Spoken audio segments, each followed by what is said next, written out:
All right, is it a good time to get started? Seems like we've got a quick chat here. Okay, great. Great, I hope you had a chance just to read through the synopsis just as you're waiting here. I'm going to go ahead and get started. Welcome everyone. Hi, I'm Amy Baylor and I'm a program officer in the Directorate for Education and Human Resources, and I'm in the Division of Research on Learning. I'm joined here today with my co-lead for this program, Tatiana Korelski.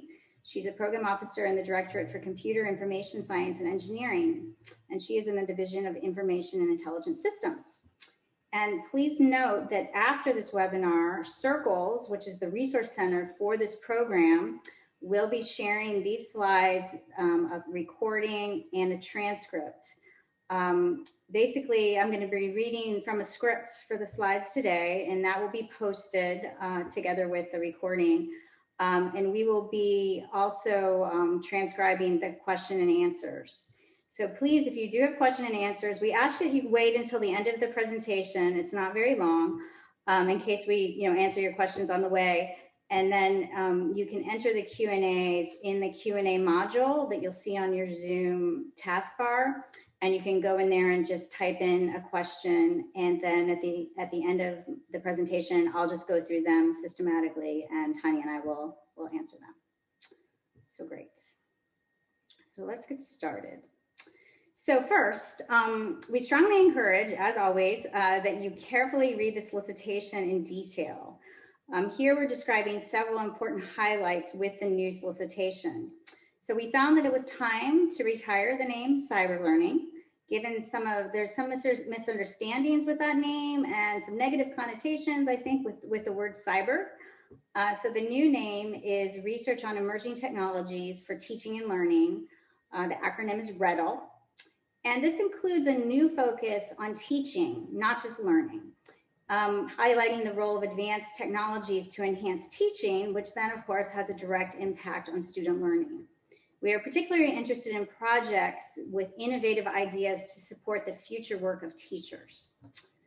The budget has increased from $750K to $850K to accommodate multidisciplinary teams. An important change from the previous Cyberlearning Solicitation is that an individual may only participate in one proposal as a PI, co-PI, or senior personnel. Also of note is that you may allocate funds for an advisory board, but please do not contact any potential members until after the project is awarded. So the new RETTL program builds upon prior NSF programs that support research in advanced learning technologies for STEM and other content areas that enable STEM.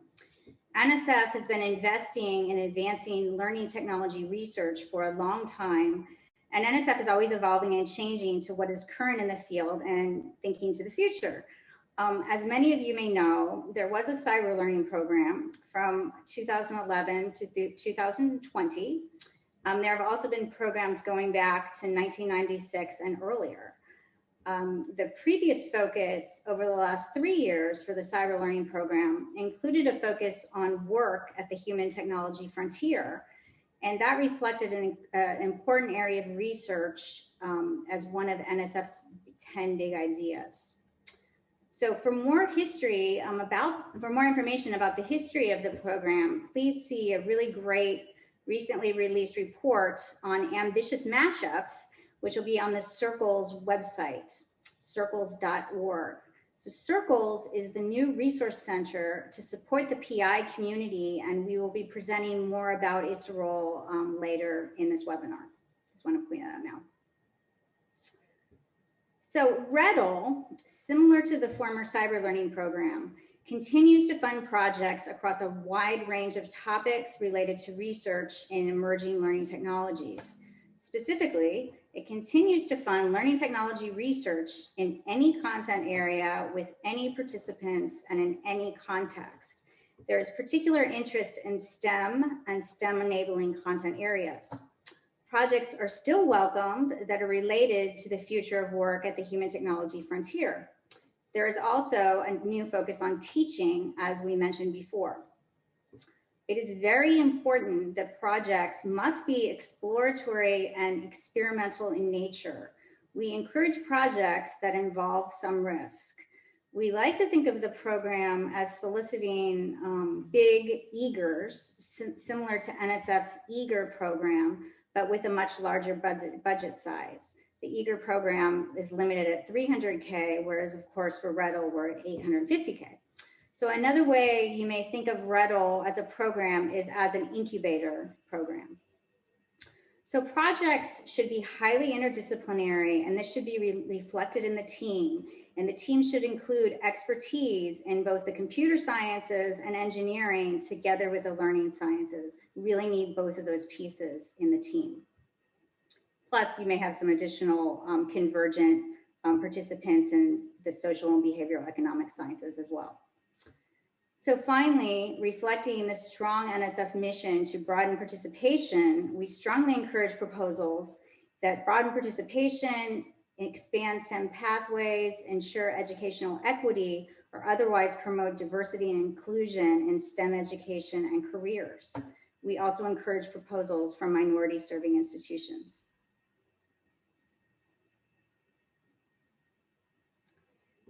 So of note is RETTL is a cross-directorate program with 4 directorates at NSF involved. Again, this highlights the interdisciplinary nature of the program. So all projects must have clear research objectives that integrate innovative teaching and or learning with innovative technology. RETTL is unique to other NSF programs regarding the requirement for research advances in both areas. So it's not just applying technology, but it's actually advancing technology. It's not just applying, learning research, but actually advancing it. Also, please note that the program is interested in a wide range of teaching, learning, and technology innovations, not just limited to the examples provided in this slide as copied from the solicitation. So again, the teaching and learning goals should advance education and learning sciences, and the technology goals should advance the fields of computer science, information science, and or engineering. The RETTL solicitation has guidelines for the project description. The guidelines in this slide are copied from the solicitation in the section titled Proposal Preparation Instructions. These guidelines are meant to facilitate the clear articulation of a future-oriented vision and alignment with the research plan and methodology. Again, as we mentioned earlier, please do not contact potential members of an advisory board for your project. This is to help us manage possible conflicts of interest. We do accept career proposals for RETTL. The requirement for career proposals are the same as for general RETTL proposals and must be highly interdisciplinary and advance both the computer and learning sciences. Please also carefully review the most recent career solicitation and its requirements. Please send a 1 to 2 page summary of the project to us to determine whether it is a fit. So let us say a few words about what is not a fit for this solicitation, as we found that PIs find this to be useful. Similar to the previous Cyberlearning Solicitation, projects in these areas are not within the scope of RETTL. First, with a strong focus on exploratory research, the program does not fund incremental advances of existing technologies or deployment implementation of technologies in a new learning context. For example, a project that involves implementing an existing computing technology in a learning setting without advancing research in computer science is not within scope. If the project is primarily about increasing competency in using technology, that is also not within scope. Finally, if the primary focus is on assessment or evaluation of the impact of a learning technology, this is not within scope. It is important to note that projects, again, should focus on future-oriented emerging learning technologies for RETTL to be a fit. But wait, there are other NSF programs that fund other research that I just mentioned on the slide. So I'm not going to explain these in detail, but I'll give you a second if you want to take a screenshot or take a snippet of this slide. Again, it will be available together with all the slides and the recording of this webinar on the Circles site within the next week or so. I'll just give you a second if you just want to take a screen snip of that.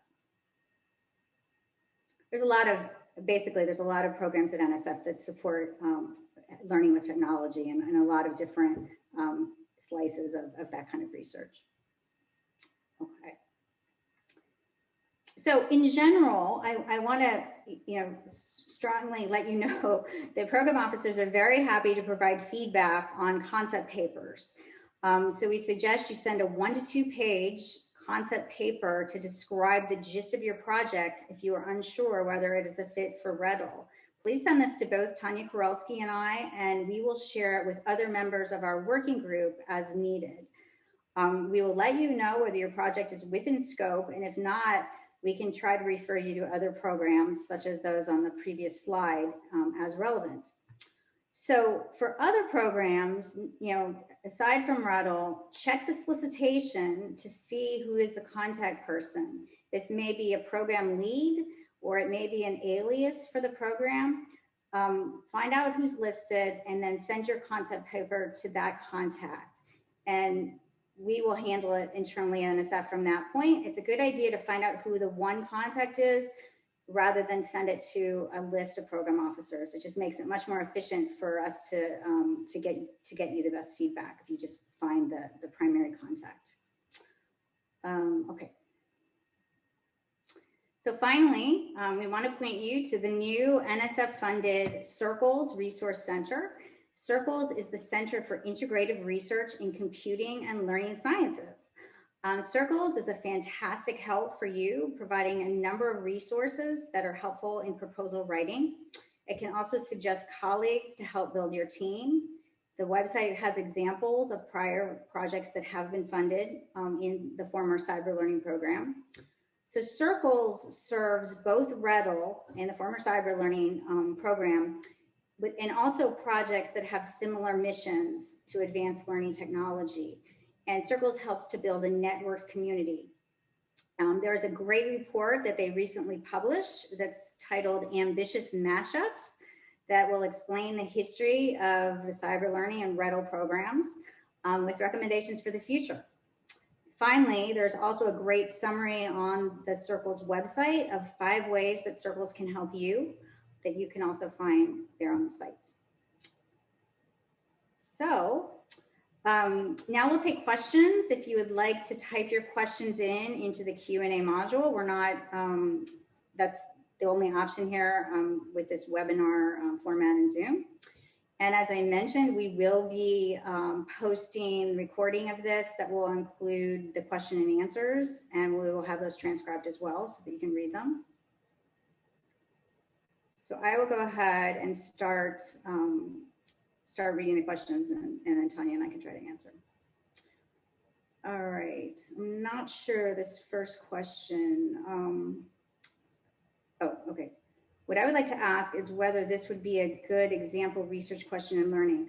In general, we may want to hold those and handle those individually after the webinar. If you have a specific question about your project, I think it would be better for us to get a little bit more detail. For example, sending a 1-pager on it would be the best way to handle that. Here's a question. If funded for the first cycle, when would the funding actually initiate? You can list a target date when you submit your proposal, when you would like the start date to be. Generally, I mean, we don't get our funding at NSF usually till the spring. So in general, I would say most projects start around a September 1st date. There's a little bit of flexibility depending on how fast we process the proposals and make awards. And there is some flexibility once you're at that point where you're going to get an award, you can work with the program officer sometimes to change that date, usually to extend it, not usually earlier. Next question, what is the expectation for previous research and publications for a future PI? Yeah, that's kind of a hard one. Yeah, I mean, I think, a really good preparation, for submitting, oh, Digital Promise would like to answer this question live. I'm not sure what that means. Did someone from Digital Promise wanted to answer this one? I just saw a little thing going there. Okay, yeah, maybe that was me. Yeah, I mean, I would say, it's great for a future PI as much as you can participate on other NSF grants if you have the opportunity, to serve as an investigator on it. I think that would give you a really great background. And if you're farther along, I mean, offering to serve as an NSF panel as a reviewer can also be really helpful to build, understand what a good proposal looks like.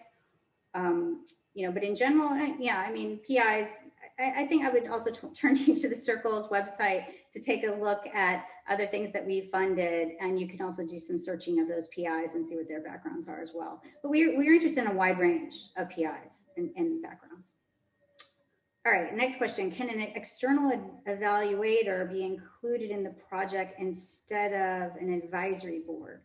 Yeah, there's no requirement for an advisory board and there's no requirement for an evaluator. It's really up to you how you want to present your project and conceptualize it. This is such an exploratory program that we don't require evaluations because it would be very formative. If you have a project that, that you're building in a strong, like a full evaluation into the project, it's probably not a fit for this program because this program is looking at things, prior to that stage, is trying things out, more of an incubator kind of program. And yeah, and again, just to emphasize, you do not have to have an advisory board. A lot of projects in the cyber learning program, we required it. So that's why we're just pointing out that you can, if you do have it, don't list the names of the people in the solicitation, in the proposal. All right. Could you clarify the requirement an individual may participate in only one proposal? In other words, could an individual serve as co-PI or PI on one and then serve? No. Yeah, you cannot serve as co-PI or PI on one and then a second one as senior personnel. That's not an option. We're limiting it. So pick the best one that you can be on. Negotiate that with your colleagues, and pick the best one, and you can only be on one this time. All right, next question. Can you please say more about the word risk and your intent in calling it out here?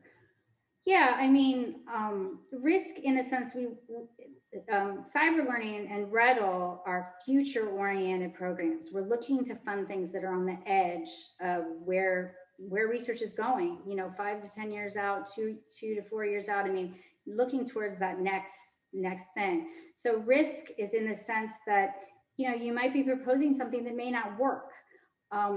At NSF, we like to fund things that don't work because then we know we're pushing on the edge. Of course, we're not trying to fund things that don't work, but if we're pushing for things that are future oriented, there will be things that have some risk that may not work. So I think that's what I mean by risk. I don't know, Tanya, did you want to add anything? Feel free to jump in, too, on these. Okay.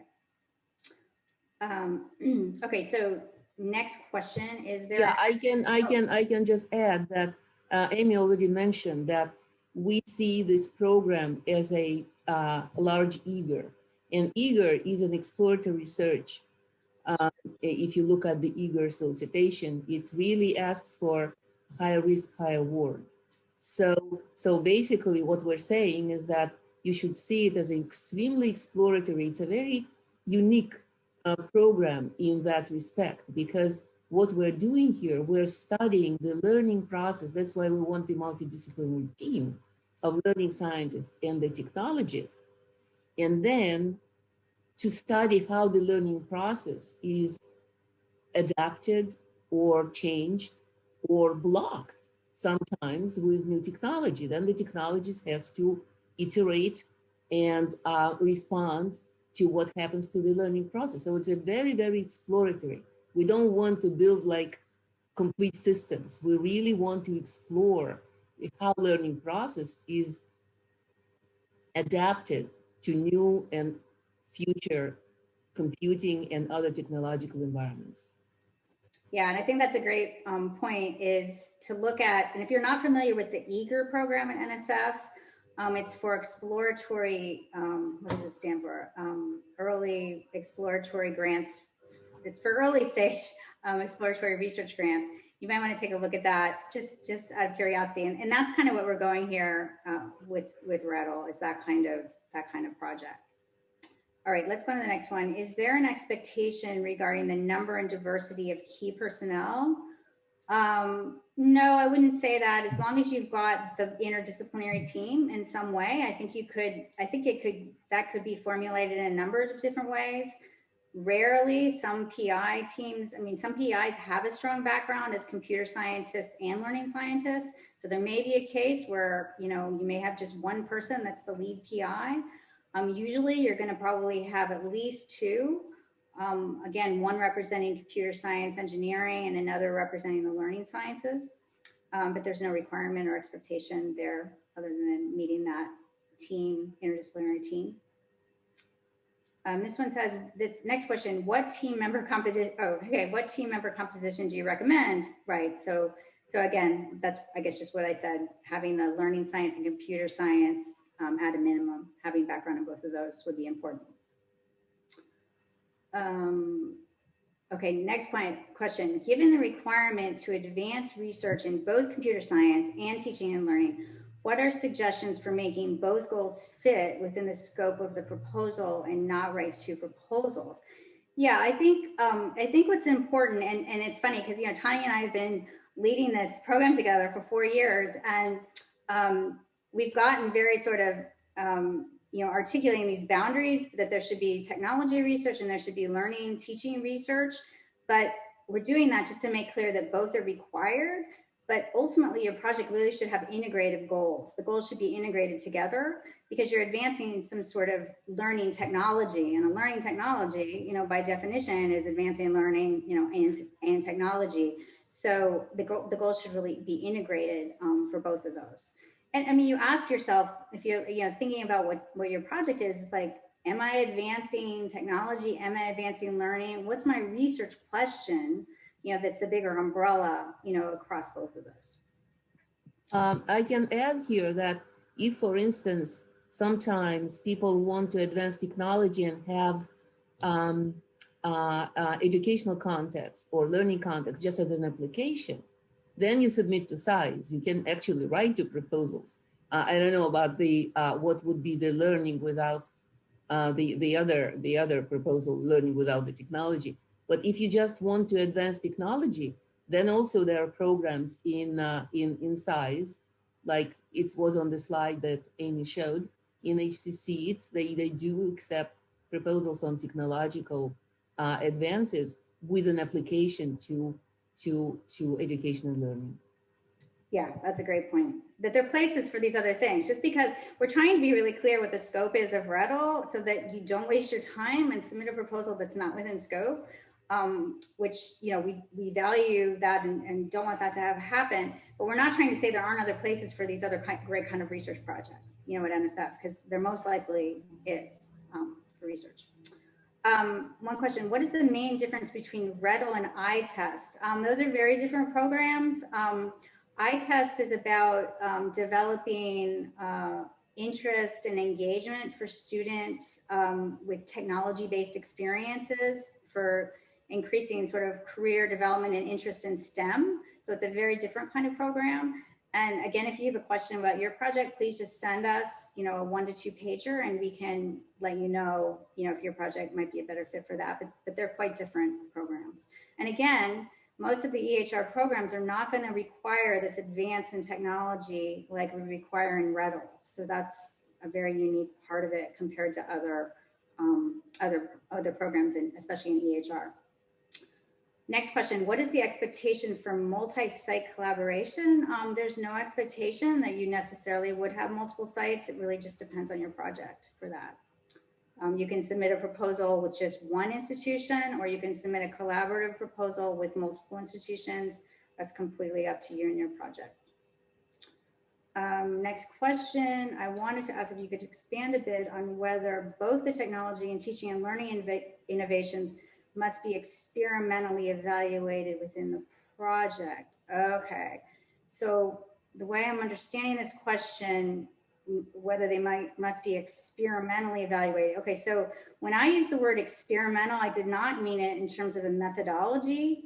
I was not saying that projects have to have an experimental methodology. That is definitely not the case. We're open to a wide range of methodologies, spanning like Wizard of Oz studies that are used sometimes in human-computer interaction, to database, implementation research, to qualitative. When I said the word experimental, we meant that in the sense of being exploratory, that the project should have some sense of being experimental exploratory. So just to be clear on that. Next question, in what ways is the program an incubator? Just meaning in the sense that we're looking to try out new things. And again, it may be a proof of concept. And in that sense, again, there's some risk to it, that we're trying to grow new ideas. And sometimes they don't always work. And that's okay in this program. Next question. Oh gosh, about the experimental one again. Wow, I'm glad you guys are asking this. The next question also says, I tend to think of exploratory research as non-experimental because there is not a focused hypothesis. Again, the word experimental not meant as a methodology, just meant as trying out something that may or may not work. Okay, because it is exploratory, is it within scope to develop an educational intervention? I think, developing some sort of intervention is probably going to be part of your research.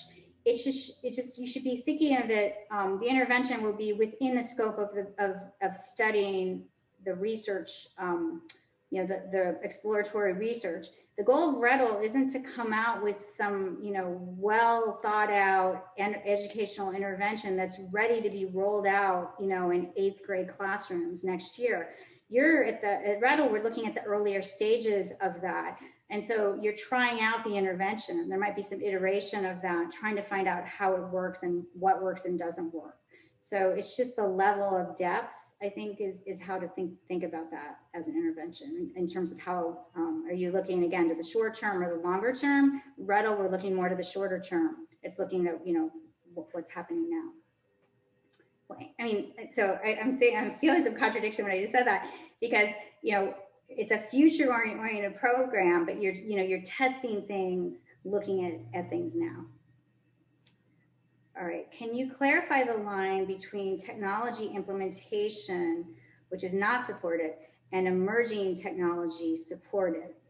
For example, augmented reality support for teaching and learning. What guidance can you offer in terms of what would be in scope versus not in scope? So if you're doing something with augmented reality, and let's say you have an intervention with it, and you're ready to, test that intervention in a school setting, that would not be within scope unless you're also trying to advance augmented reality and our understanding of it. So maybe you have some sort of, you're testing some research around the human-computer interaction questions about how students are interacting with augmented reality, and you have some sort of advance to understanding and advancing augmented reality itself.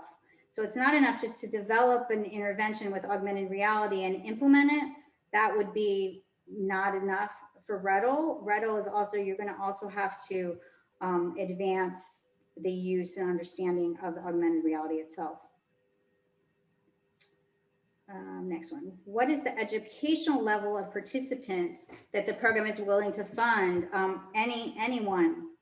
We'll fund, early childhood. We'll fund elderly people. We'll fund any area. It does not have to be in a formal setting of learning. It could be an informal setting of learning. Any learning, any context. It's a really nice feature of RETTL is that we have a wide scope of learning that we fund, and learners and teachers. Is there any limitation on the number of the co-PIs? I assume that means per proposal. Yeah, there's no, I don't know, does NSF have a limit on co-PIs? Is it 5 that you can have? I'm not really sure. Tanya, do you know that? Yeah, but yeah, we only have actually, We only have actually 850. So I don't know how many KPIs we can possibly fit, because we expect graduate assistants to do research, because another very important goal of this program is cross-train, that the computer science graduate students are graduate research assistant, and the learning sciences graduate research assistant are working together on a project, so they then eventually will be added to this community that we have been building over the years. So this cross training is very important. So I don't know how much you can fit in 850, because that's the limit. Usually it's technologists, then learning scientists, sometimes also maybe cognitive specialists, and then several graduate assistants. So that's here 850 goes very fast. Yeah, so, but back to the question about the co-PIs, just also to reiterate that you can only be a co-PI. If you're a co-PI on a proposal, then that's the only one you can submit. Just to be clear about that too, because we do have a strong limit that you can only be PI, co-PI, or senior personnel in one proposal. And then the second question of how many co-PIs you can have on a proposal is, did we decide it was 5? I missed what you said. Tanya, how many co-PIs can you have for NSF? Yeah, I think it's whatever fits on the cover page. Look it up. It's like, yeah, 4 or 5, yeah. Okay. Okay, let's go to the next one. All right, how does RETTL relate to SBIR programs? Would a newly formed startup working on innovative learning technologies with big open research questions be eligible for this program, or would SBIR grant be a better fit? I mean, it could potentially go either way. Again, that would be one I'd want to see, the 1 to 2 pager. I think would be helpful to look at for that. Yeah, I mean, I think you could go either way with that. I mean, SBIR, you're looking, usually it's a little bit later stage than what we might be funding with RETTL, but not necessarily. That would be one I'd want to share too with someone on SBIR. There's a new, I'm blanking her name, a new leader for SBIR dealing with educational technology projects as well at NSF in that area. All right. Next question. To what extent should our proposals contain details about technological hardware which changes so quickly? Example, new AR, VR is being released every 3 months. Can we keep it open to the newest, best available at the time of research? Yeah, I think that would be, that would be expected. I mean, I think you need to explain the state of the art and then obviously adapt as the technology changes. And then a couple things about going back to about this question about experimental, that there's a report called the Common Guidelines for Educational Research and Development, and they set out different kinds of research types of proposals. And if you haven't seen that report, I strongly recommend you take a look at that.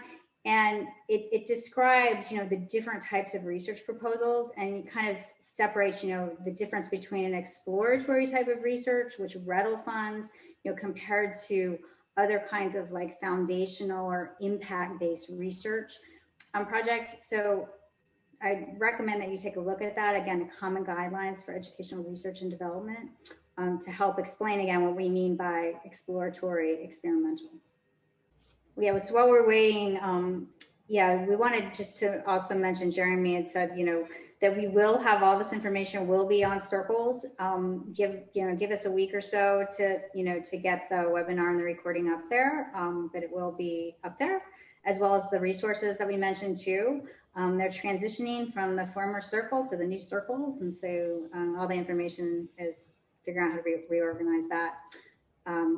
So I would say a week or so to expect we'll upload the presentation. Any other questions? Sorry that we got disconnected there. We're not sure what happened.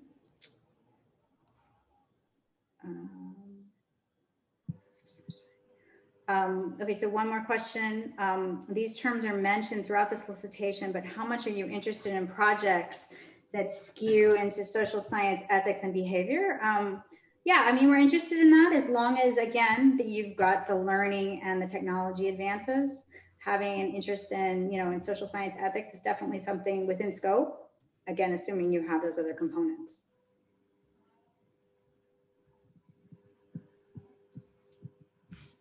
Okay, for the balance of innovations between learning and technology, what if more research in technology than learning? For example, can I put my video back on now? Okay, looks like I can get back on here. For example, 70% research in technology versus 30% in learning. Will this be okay? Yeah, I mean, I don't think we're saying it has to be 50-50, but I think each project is a little bit different in that. I think it's just important to note that we're looking for advances in both, and that's unique to other programs at NSF, requiring advances in both. Yeah, I can also add that usually a good project starts with some kind of a gap where people know that learning does not happen in a particular context.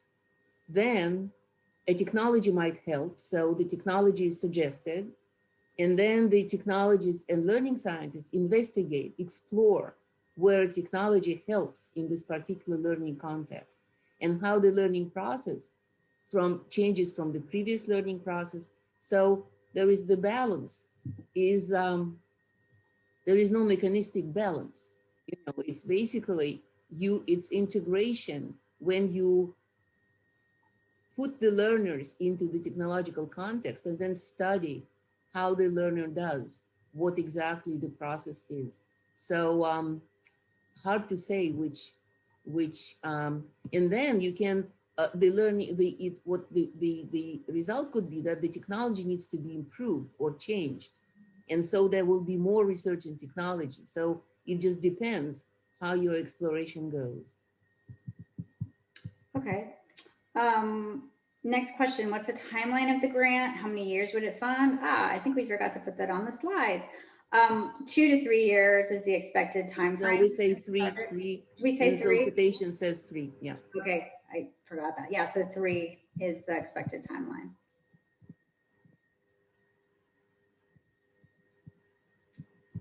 Is there any required format for the 1 to 2 pager? No. I mean, it can be, you know, it can be rough. I think as much as you can, you know, outline what your project is about, you know, that you're proposing, and as much detail as you have, I mean, you know, that would be the most helpful.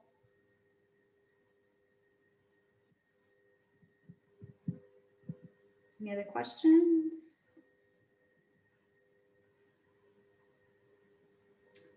Is there a priority on workplace learning? I wouldn't say there's a priority, but we're definitely very interested in that.